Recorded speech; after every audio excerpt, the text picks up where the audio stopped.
CS paramedical में हम OT की क्लास देख रहे हैं। ओटी में हमने इंस्ट्रूमेंट स्टार्ट किया है, ठीक है। इंस्ट्रूमेंट में हमने कौन से जनरल इंस्ट्रूमेंट खत्म कर दिए थे, आज से हमने स्टार्ट किया है गायनेकोलॉजी इंस्ट्रूमेंट, ठीक है। गायनेकोलॉजी इंस्ट्रूमेंट मैंने पहले भी बता दिया था कि ये इंस्ट्रूमेंट किस में यूज किए जाते हैं, गायनिक प्रोसीजर में। गायनिक प्रोसीजर मतलब जो फीमेल से रिलेटेड जो भी प्रोसीजर होती है, या तो यूट्रस की प्रॉब्लम है, या वेजाइनल प्रॉब्लम है, या डिलीवरी है, या सिजेरियन होना है, उनमें होने वाले जो उन प्रोसीजर्स में इंस्ट्रूमेंट यूज होते हैं, डीएनसी वगैरह में जो इंस्ट्रूमेंट यूज होते हैं उन्हें क्या कहा जाता है, गायनेकोलॉजी इंस्ट्रूमेंट कहा जाता है, ठीक है। तो गायनेकोलॉजी इंस्ट्रूमेंट में सबसे पहले हम एक इंस्ट्रूमेंट देखेंगे जिसे बोलते हैं सिम्स वेजाइनल स्पेकुलम। क्या बोलते हैं? Sims vaginal speculum. अगर हम इस स्पेकुलम की बात करें तो ये देखने में कैसा दिख रहा है, शी आकार का। कैसा दिख रहा है? शी आकार का दिख रहा है, और ये किसका बना होता है? धातु का बना होता है, ठीक है। अब सिम्स वेजाइनल स्पेकुलम की अगर हम बात करें कि किस लिए यूज किया जाता है, तो इसका यूज किया जाता है वेजाइनल टेस्टिंग होती है, या तो सर्विक्स, जब वेजाइनल टेस्टिंग तथा जब क्या करते हैं जो सर्विक्स होती है, सर्विक्स के ऑपरेशन में इसका यूज किया जाता है। तो अगर हमको वेजाइना टेस्ट करना है तो वेजाइना के अंदर इस स्पेकुलम को फंसा दिया जाता है बाहर से, वेजाइनल में इस स्पेकुलम को फंसा दिया जाता है और वेजाइनल का परीक्षण कर लिया जाता है, ठीक है, टेस्टिंग कर ली जाती है। उसके बाद हम देखेंगे कौन सा, कॉस्कस नहीं, इसके बाद हम देखेंगे वॉल्सेलम फॉर्सेप्स। ये है वॉल्सेलम फॉर्सेप्स, ठीक है। ये वॉल्सेलम फॉर्सेप्स की अगर हम बात करें तो ये कैसा होता है, एक होल्डिंग इंस्ट्रूमेंट होता है। कैसा इंस्ट्रूमेंट होता है? होल्डिंग इंस्ट्रूमेंट होता है। इसमें लॉक करने के लिए लॉक डिवाइस दिया होता है, ठीक है। ये लॉक करने के लिए ये लॉक डिवाइस दिया हुआ है, और ये कैसा इंस्ट्रूमेंट है? यह होल्डिंग इंस्ट्रूमेंट है। इसमें क्या पाए जाते हैं? दो ब्लेड्स पाए जाते हैं। ये दो ब्लेड्स हैं, कैसे हैं? कर्व शेप में है, ठीक है। तो इस इंस्ट्रूमेंट का अगर आप डायग्राम बनाओगे तो इसके बारे में आप लिख सकते हो। पहला तो ये किस लिए यूज किया जाता है? होल्ड करने के लिए। इसमें जो दो ब्लेड पाए जाते हैं वो कर्व शेप में होते हैं। इनमें होल्ड करने के लिए होल्ड क्लिप बनाए जाते हैं, और इसमें क्या पाया जाता है? इनकी जो पकड़ होती है, इनकी जो होल्डिंग होती है वो कैसी होती है? मजबूत होती है। अब अगर हम इसके यूज की बात करें तो ये किस लिए यूज किया जाता है? विभिन्न जो वेजाइना के जो अलग अलग प्रोसीजर होते हैं उसमें क्या करता है, जो सर्विक्स का जो आगे वाला भाग होता है और जो पीछे वाला भाग होता है उनको पकड़ कर रखने में इसका यूज किया जाता है, ठीक है। मैंने कल भी बोला है जितने भी फीमेल रिप्रोडक्टिव ऑर्गन्स है सबके बारे में जब आप पढ़ लोगे, जब सारे ऑर्गन्स के बारे में आप जान जाओगे कि आखिर सर्विक्स कहाँ होती है, वेजाइना में यूट्रस का ऊपरी वाला पार्ट, नीचे वाला पार्ट कहाँ होता है, जब ये आप पढ़ लोगे तो आपको इस ऑर्गन्स का जो यूज है वो समझ में आ जाएगा, ठीक है।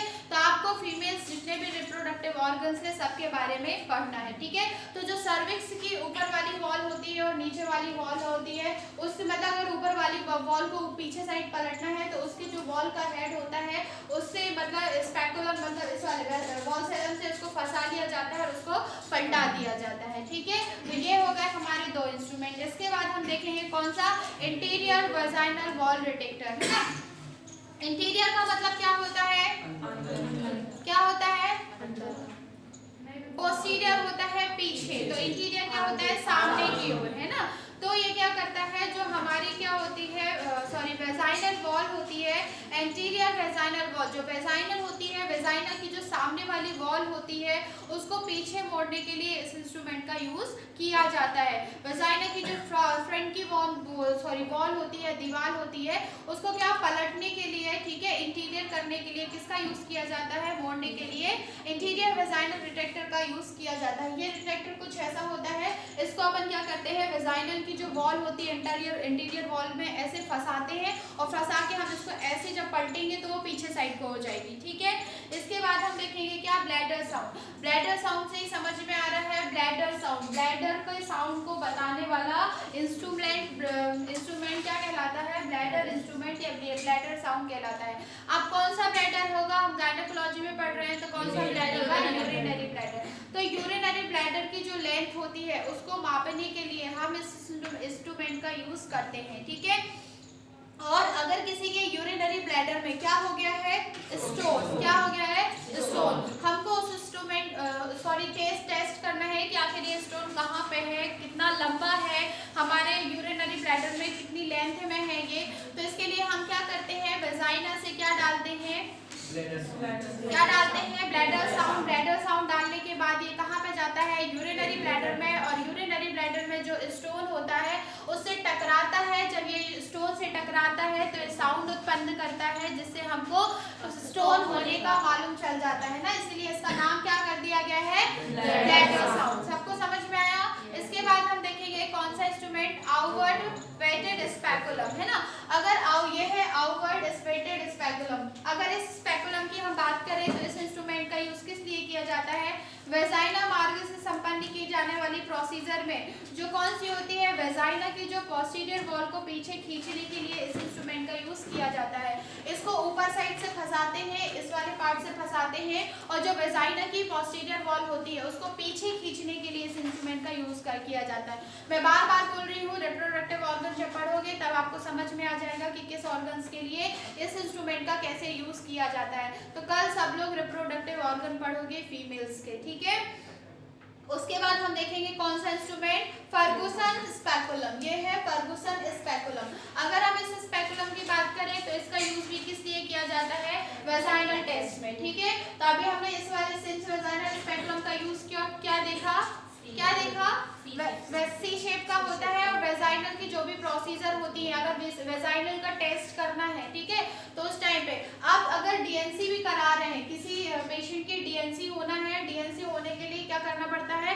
हमको वेजाइनल पार्ट को फैलाना पड़ता है। तो क्या करते हैं? इस वेजाइनल स्पेकुलम को ऊपर नीचे से डाल के हम क्या करते हैं? नीचे साइड को खींचते हैं, तो जो वेजाइनल की वॉल है वो हमको दिखती है, ठीक है। वेजाइनल पार्ट पूरा दिखता है, और उसे क्या किया जाता है? फिर इंस्ट्रूमेंट के थ्रू डीएनसी कर दी जाती है। उसके बाद देखा वॉल्सेलम फॉर्सेप्स। वॉल्सेलम का फॉर्सेप्स का यूज किस लिए किया जाता है? वेजाइना की कौन सी वॉल को किस लिए किया गया है? होल्ड करने के लिए। किस लिए? होल्ड करने के लिए। जो वेजाइना के एंटीरियर लिप होते हैं, सॉरी, जो वेजाइना के क्या होते हैं? सर्विक्स जो होती है, सर्वाइविक्स के जो लिप्स होते हैं उनको पकड़ने के लिए इसका यूज किया जाता है, ठीक है। इसका यूज कब कब किया जाता था? मैंने नहीं बताया, सॉरी। डीएनसी में किया जाता है, वेजाइनल हिस्टेक्टमी में किया जाता है, ठीक है। डीएनसी का मतलब सब लोग समझते हो ना, अनचाहा गर्भ को हटाने के लिए, या किसी भी कारणवश अगर गर्भ खराब हो गया है, प्रेगनेंसी है ना, उसको हटाने के लिए जो डीएनसी करते हैं तो उसमें किसका यूज किया जाता है? वॉल्सेलम फॉर्सेप्स का यूज किया जाता है। सब में समझ में आ गया ना। यूट्रस का अगर हेड भी पकड़ना है हमको, ठीक है, अगर हम क्या कर रहे हैं? यूट्रस रिमूव कर रहे हैं वेजाइनल से, अगर यूट्रस रिमूव कर रहे हैं तो यूट्रस का जो हेड होता है उसको मतलब इससे पकड़ लिया जाता है, होल्ड कर दिया जाता है, और आसानी से कट कर लिया जाता है, ठीक है। उसके बाद हमने देखा ब्लैडर साउंड। ब्लैडर साउंड का यूज किस लिए किया जाता है? हमारे यूरिनरी ब्लैडर में जो स्टोन होता है उसको मालूम करने के लिए, या यूरिनरी ब्लैडर की लेंथ को मापने के लिए इस इंस्ट्रूमेंट का यूज किया जाता है। उसके बाद हमने देखा कौन सा इंस्ट्रूमेंट? Outward weighted speculum. इस स्पेकुलम का यूज कब किया जाता है? वेजाइना मार्ग में होने वाली जो भी प्रोसीजर होती है, उन प्रोसीजर में अगर हमको जो वेजाइनल की पोस्टीरियर वॉल है उसको पीछे करना पड़ेगा, तो हम किस इंस्ट्रूमेंट का यूज करेंगे? आउटवर्ड वेटेड स्पेकुलम का, ठीक है। उसके बाद हम देखते हैं फर्गुसन स्पेकुलम। फर्गुसन स्पेकुलम की अगर हम बात करें तो क्या करता है? इस फर्गुसन स्पेकुलम को वेजाइनल के अंदर डाल के वेजाइनल का टेस्ट करने के लिए इस इंस्ट्रूमेंट का यूज किया जाता है, ठीक है। उसके बाद हम देखेंगे क्या? सॉरी, हाँ, उसके बाद हम क्या देखेंगे? फ्लशिंग कोरेटिव ब्लंट, है ना। फ्लशिंग कोरेटिव ब्लंट से ही मतलब नाम से ही समझ में आ रहा है कि ये क्या करता है? जो यूट्रस की कैविटी होती है, गर्भाशय की कैविटी होती है ना, उसी कैविटी के अंदर तो बेबी होता है ना, तो जो गर्भाशय की कैविटी होती है, कैविटी को अगर क्या करना है? वॉश करना है। गर्भाशय की कैविटी को वॉश करना है तो इसके लिए क्या किया जाता है? इस इंस्ट्रूमेंट को वॉश करेंगे ना। अगर हमको गर्भाशय वॉश करना है तो गर्भाशय वॉश करने के लिए क्या करेंगे?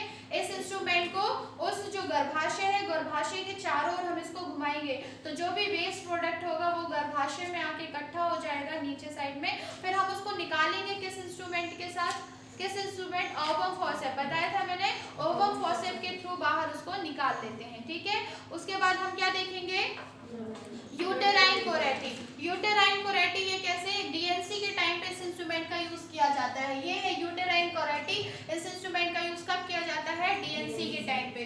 डीएनसी के समय गर्भाशय की जो कैविटी है उसको खुरचने के लिए। कैसे खुरचने के लिए? जो गर्भाशय की कैविटी होती है उसमें अगर डीएनसी हुई है, बेबी का अगर थोड़ा सा भी जो सब्सटेंस है या जो पदार्थ है अगर वो किसमें यूट्रस में छूट गया है ना, रह गया है, तो हमको सफाई करनी पड़ेगी। क्योंकि देखो जब बेबी बाहर निकल गया या जो उसके जो भी पार्ट्स है, पीसेस है, वो बाहर निकल गए हैं, अगर कुछ पीसेस वहाँ पे रह गए यूट्रस में तो इन्फेक्शन होने के चांसेस हो जाते हैं ना, तो उसको पूरा ही हमको साफ करना पड़ेगा। तब हम क्या करेंगे? कौन सा इंस्ट्रूमेंट लेंगे? यूटेराइन कुरेटी लेंगे। इसको वेजाइना के थ्रू यूट्रस में डालेंगे। यूट्रस में क्या करेंगे? जो भी टिश्यू होंगे उसको खरोच के बाहर निकालेंगे। ठीक है। उसके बाद क्या लिखा है? Double ended uterine Kureti.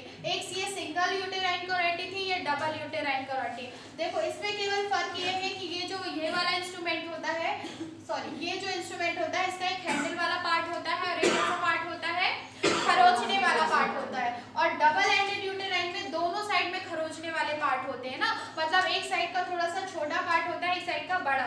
हम एक ही इंस्ट्रूमेंट का 2 टाइप से यूज कर सकते हैं। ठीक है। तो इस इंस्ट्रूमेंट का यूज भी किस लिए किया जाता है? खरोचने के लिए। गर्भाशय की कैविटी को खरोचने के लिए भी इस इंस्ट्रूमेंट का यूज किया जाता है। ठीक है। तो आज हमने देख लिया कौन सा इंस्ट्रूमेंट? गायनिक इंस्ट्रूमेंट देख लिए।